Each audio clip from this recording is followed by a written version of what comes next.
If I was averaging around 60% and I wanted to average around 80% by finals, here's the exact plan I'd use this holidays. Hi, for those who don't know me, my name is Sibasiso, and I'm a medical student studying at UCT. And after getting 7 distinctions in matric, one thing that I realized is that your biggest advancements are made in the holidays, not during the exam season. And it is absolutely possible to go from 60 to 80%, but it doesn't require you to study harder, it requires you to study smarter, okay? So the first thing you're going to do is start with your results. Before you go and open a textbook and just start studying randomly, look at your results, okay? Ask yourself, which subjects did you score below 70? If it's all of the subjects, that's okay. Which subject keep costing you marks? What is your lowest subject? And where am I losing the easiest marks? Before we focus on those hard marks that, those level 4 questions in math, where are you losing marks that you should be getting all your marks, okay?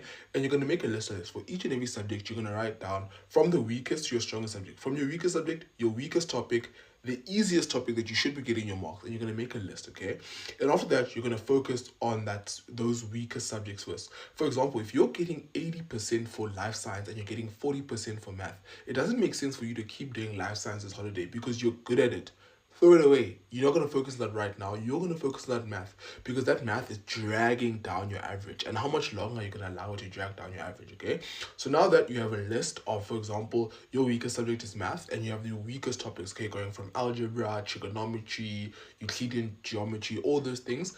Now you're going to go down the list and you're going to rebuild your foundation, okay?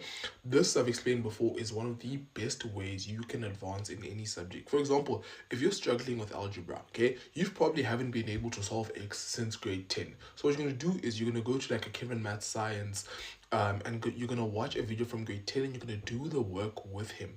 This is going to create understanding in you. And then in the same day, you're going to go to grade 11.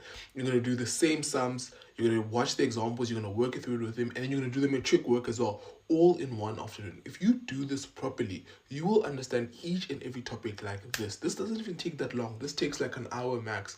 But what it creates is a proper foundation then and there. And you can do this for all your subjects, all those that you're struggling in, you've probably always struggled in. And if you can build that foundation now, it will carry you all the way to finals, right?